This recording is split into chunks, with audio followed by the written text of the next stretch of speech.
दाजीचा पगार होईना इथं दाजीचा विषय लय हार्ड आहे. दाजीकडे नुसतंच डेबिटचं कार्ड आहे. दाजीला घरात बी मान नाही आणि दाजीची बाहेर तर नुसती हाड हाड आहे. मे मध्ये बहिणींना असा बी हिसका दिला, असा बी इंगा दाखवला. शृंगारे साहेब, तुमच्याबद्दल माझ्या मनात सहानुभूती आहे, पण तुम्ही चुकीच्या प्लॅटफॉर्मवर होतात तो भुगतना तो पडेगा.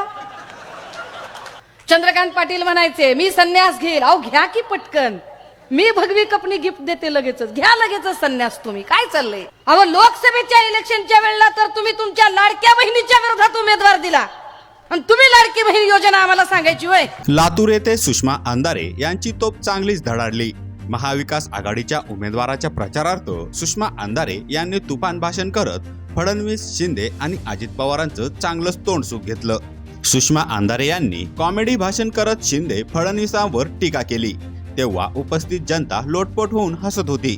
मंचावर उपस्थित असलेले अमित देशमुख यांना देखील हसू आवरत नव्हता. पाहूया सुषमा अंधारे यांचं तुफान भाषण.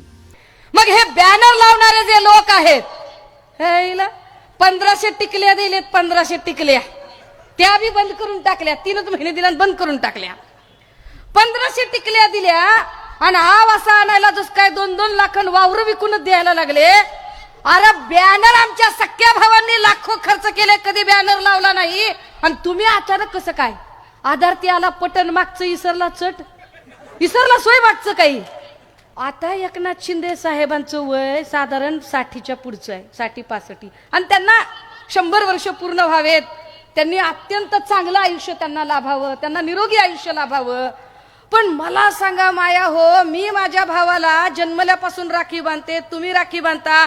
दादा हो, तुमची बहीण तुम्हाला केव्हापासून राखी बांधते? तुमच्या नकळत्या वयापासून बांधते. असं आहे का? अचानक तुम्हाला नोकरी लागली आणि अचानक बहीण तुमच्याकडे आली. मग मला सांगा, आमचे आत्ताचे सन्माननीय मुख्यमंत्री मुंबईमध्ये रिक्षा चालवायचे, वंदनीय बाळासाहेबांची नजर त्यांच्यावर पडली. मग ते आमच्याकडे शाखा प्रमुख झाले, मग शाखा प्रमुखचे ते विभाग प्रमुख झाले, मग ते नगरसेवक झाले, महापौर झाले, आमदार झाले, मंत्री झाले, मुख्यमंत्री सुद्धा झाले. मुख्यमंत्री कधी झाले? ते जुलै 2022 ला मुख्यमंत्री झाले. शाखा प्रमुख असल्यापासून त्यांना कधीही बहीण आठवली नाही कुणाची. ते मुख्यमंत्री झाले. ज्या अजितदादांनी योजना जाहीर केली त्या अजितदादांना आधी काही बहीण नव्हती का? लोकसभेच्या इलेक्शनच्या वेळेला बहीण नव्हती.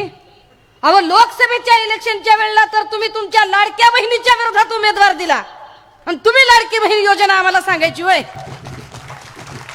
का आम्ही काय धोत्रावर इन करतो का डोसकेला गोड तेल लावतो का? कळत नाही आम्हाला काही. कुठून आली ही लाडकी बहीण योजना? अरे जुलै 2022 मध्ये साहेब मुख्यमंत्री झाले शिंदे साहेब. जुलै गेला, ऑगस्ट गेला, सप्टेंबर, ऑक्टोबर, नोव्हेंबर, डिसेंबर, बहीण आठवलीच नाही.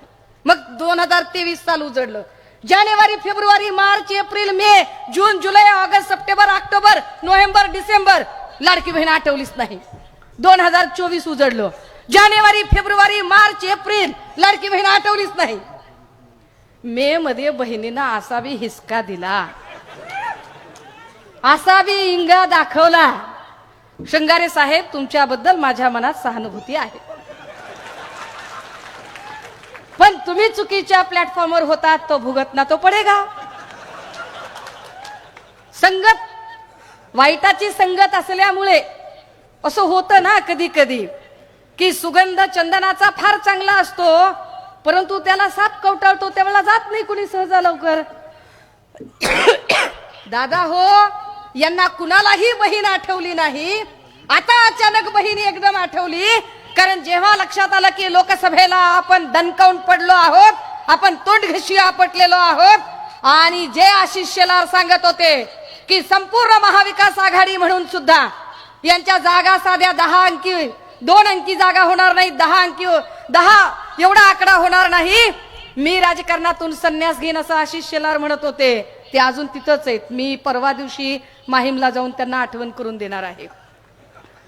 चंद्रकांत पाटील म्हणायचे मी संन्यास घेईल. अहो घ्या की पटकन, मी भगवी कपनी गिफ्ट देते लगेचच, घ्या लगेचच संन्यास. तुम्ही काय चाललंय? ह्या योजनांचा बरं माया हो अजून एक सांगा. समजा तुम्हाला दिले, समजा तुमच्या भावानं तुम्हाला लग्नाला, वास्तुशांतीला, पूजेला कशाला तरी बोलावलं, अहो 2000 काय 5000ची पैठणी घेतली. तुम्हाला 5000ची पैठणी घेतली, पण तुमच्या नवऱ्याला हिंग लावून विचारलं नाही आणि तुमच्या पोराला पण बोटभर कापड घेतलं नाही. नेसता का साडी? नाही, है की नाही? माय आपल्याच नवऱ्याला मान नाही तिथं काय करायचंय आपण नेसून? हिथं दाजीचा पगार होईना,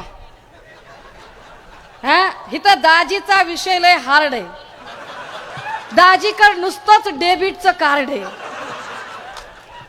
दाजीला घरात बी मान नाही आणि दाजीची बाहेर तर नुसती हाड हाड आहे. आणि शानपण सांगायला लागले.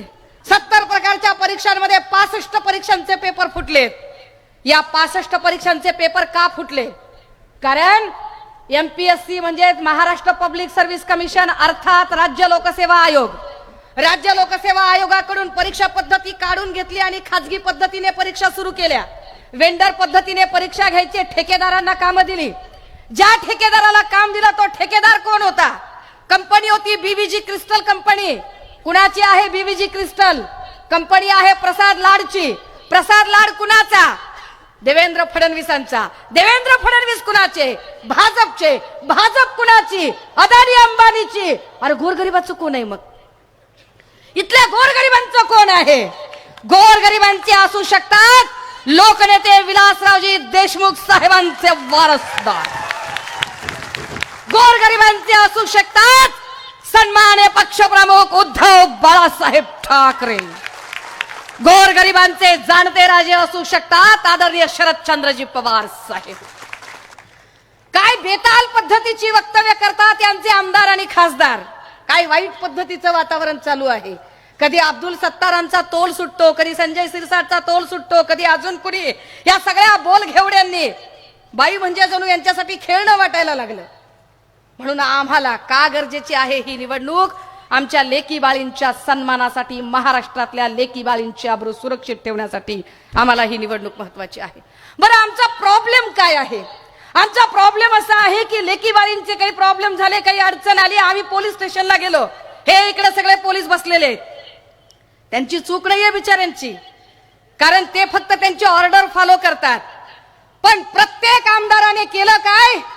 सत्ताधाऱ्यांच्या आमदारांनी आपल्या आपल्या मर्जीतले PI आणले आणि आपल्या आपल्या पोलीस स्टेशनला ठेवले. जो पोलीस स्टेशनला PI आला त्या PIने सत्ताधाऱ्याच्या आमदाराने सांगितलं तरच आणि तरच 353, 354, 376, 384 असे गुन्हे दाखल करून घ्यायचे. आणि विरोधकाचा बिचारा निष्पाप असला तरी त्याला अडकवायचं आणि सत्ताधाऱ्यांचा गुन्हेगार असला तरी त्याला सोडून द्यायचं. आम्हाला सगळ्या पोलीस बांधवांना सुद्धा सांगायचंय की तुम्ही चुकलाय दादा हो, जरा वर्दीचा विसर पडलाय, पण काळजी नसावी. डिसेंबरमध्ये तुम्ही आणि आम्हीच आहोत. तुमची आणि आमचीच गाठ आहे एकत्र. आता निवडणूक आयोगाने आकडे जाहीर केले.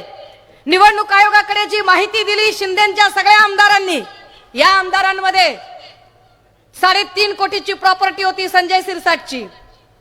5 वर्षामध्ये संजय सिरसाटची प्रॉपर्टी 55 कोटी आहे. कुणाच्या बापाचे पैसे आणले? कुणाचे खिसे कापले? आम्हाला तरी सांगा, असा कोणता मार्ग आहे की 5 वर्षात तुमची प्रॉपर्टी अशी 10 पटीने वाढते? गोरगरिबांचे खिसे रिकामे होतात आणि तुमच्या प्रॉपर्ट्या कशा वाढतात? तुम्हाला एवढा खोक्यावारी पैसा कसा काय मिळतो? दादा हो, आम्ही ठरवलं की महाविकास आघाडी जेव्हा सत्तेत येईल त्यावेळेला हे 1500 क्या बात कर रहे, साला हम सत्ता में आएंगे तो 2000 से भी अधिक देंगे. वो क्या बात कर, उससे भी अधिक देंगे. काय पद्धतीचं करप्शन आणि काय पद्धतीचा घोळ या लोकांनी घालून ठेवला. किती GR काढतात, किती GR. या सरकारला आंदोलनाची मानसिकता हाताळता येत नाही, लोकांशी नीट बोलता येत नाही. लोक जेव्हा प्रश्न विचारायला जातात त्यावेळेला ते फक्त आणि फक्त लोकांना ठोकायला बघतात. कधी आंतरवली सराटीत आमचा मराठा भाऊ काही मागायला जातो तेव्हा लाठी हल्ला, गोळीबार.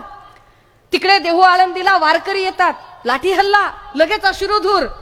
इकडे बारसू रिफायनरीच्या आंदोलनामध्ये आंदोलक म्हणतात की अरे इकडे रिफायनरी नाही झाली पाहिजे, लगेच लाठी हल्ला. अरे बदलापूरमध्ये आपल्या लेकराच्या सुरक्षिततेसाठी म्हणून पालक रस्त्यावर आले तर एकनाथ शिंदेच्या मनात किती संवेदना बघा. मुख्यमंत्र्यांनी खरं तर पालकत्व घेतलं पाहिजे, पण मुख्यमंत्री म्हणतात की बाहेरून आलेले लोक होते. बाहेरून म्हणजे कुठून? पाकिस्तान मधून आले होते काय? बाहेरून आले होते म्हणजे कुठून आले होते? महाराष्ट्राची लेखबाळ ती सगळ्यांची लेखबाळ. परंतु काय पद्धतीचं राजकारण केलं दादा हो. बदलापूरमध्ये एका वामन म्हात्रेला अटक करण्यासाठी 7.5 तास मला उन्हात ताटकळत बसावं लागलं. पण त्याच वामन म्हात्रेवर गुन्हा दाखल झाल्यानंतर त्याचा जामीन फक्त 2.5 तासात झाला. काय सरकार आहे, काय कायदा करून टाकला. लॉ अँड ऑर्डरची धज्जिया सगळी उडवून टाकली.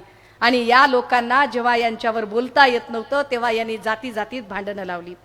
आधी यांनी मराठा हिंदू आणि मुस्लिम करायचं ठरवलं. जेव्हा त्यांच्या लक्षात आलं की हिंदू आणि मुस्लिम दोघेही प्रचंड समंजस आहेत, तसं होत नाही, तेव्हा यांनी मग जातींचे पार्टिशन करायला सुरू केले. मग यांनी मराठा साळी माळी कोळी तेली तांबोळी आतार बागवान सुतार लोहार कुंभार गारोडी बेरड बेस्तर रामोशी बेलदार आराधी भराडी गोंधळी चिक्कलगार चित्रकथी पारदी घिजाडी कडेकपारी माकडवाले अस्वलवाले दरवेशी या सगळ्या जातींमध्ये कंपार्टमेंटच्या भिंती पाडून टाकल्या. मराठा आणि ओबीसी असं यांचं कंपार्टमेंट केलं, जे कधीच नव्हतं. गावगाडा एकत्र नांदत होता, तो गावगाडा उसवण्याचं काम, गावगाडा नासवण्याचं पाप इथं एकनाथ शिंदेजींनी केलं. हे पाप आपल्याला धुवून काढावं लागेल आणि आमच्यामध्ये जातींच्या भिंती उभ्या करणाऱ्या लोकांना पहिल्यांदा आडवं करणं ही आमची जबाबदारी असेल. मला विश्वास आहे की येणाऱ्या काळात 20 नोव्हेंबरला आपण ताकदीने तुतारी वाजवणारा माणूस हे चिन्ह निवडणार आहात. आणि विनायकरावजी फार असे हंबल्ड होऊन बोलत होते तेव्हा मला त्यांना वाटलं की इतकं तुम्ही असं नकात. ऑलरेडी आमचं सगळ्यांचं प्रेम आपल्यावर आहे, आम्हाला सगळ्यांना आपुलकी आहे, आदर आहे. आणि ते काय हरण काळजी वगैरे म्हणाले, पण मला असं वाटतं की या मतदारसंघात काळजी करण्याची गरज नाही. किंबहुना लातूर जिल्ह्यातल्या कुठल्याही मतदारसंघात काळजी करण्याची गरज नाही. लातूर शहर आणि ग्रामीण तर आम्ही आज विजयी घोषित करतो, काही प्रश्न नाही. औशाची सीट कालपर्यंत औशाच्या विरोधकांचे मनसुबे काही वेगळे होते, परंतु त्या मनसुब्यांवर काल आम्ही पाणी चांगलंच फिरलेलं आहे. आणि त्यामुळे औशाची सीट आमची ही अत्यंत ताकदीने आम्ही काढणार आहोत. त्याच ताकदीने दुसरी उदगीरची आणि निलंग्याची सीट सुद्धा असेल. लातूर मधला विजय एक सुद्धा सीट जाता कामा नये, एक हाती विजय आपण सगळेजण जर प्रयत्न केला तर होऊ शकतो. दादा हो, 84 वर्ष वयाचा एक तरुण जर अजूनही ताकदीने राज्यभर पिंजून काढत आहे, फिरत आहे, तर आपली जबाबदारी किमान आपण एवढं तर करूच शकतो की जर आमच्यासाठी एक 84 वर्षाचा वयोवृद्ध नेता फिरत आहे तर आम्ही किमान आमच्या बूथ केंद्रापर्यंत जाऊन तुतारी वाजवणाऱ्या माणसावर शिक्कामोर्तब करू शकतो आणि महाराष्ट्राचं भविष्य घडवायला मदत करू शकतो. मी जी काही भूमिका मांडली ती भूमिका फार अगदी कळकळीने मांडली. कुणाच्याही भावना दुखावण्याचा हेतू नव्हता. दुखावल्याच असतील तर माझा नाईलाज आहे. हम तो ऐसे छे भैया, उसमें क्या करेंगे. थांबते, रजा घेते. जय हिंद, जय महाराष्ट्र. यावर तुम्हाला काय वाटतं ते कमेंट करून नक्की सांगा आणि व्हायरल मराठी चॅनलला सबस्क्राईब केले नसेल तर सबस्क्राईब करायला विसरू नका.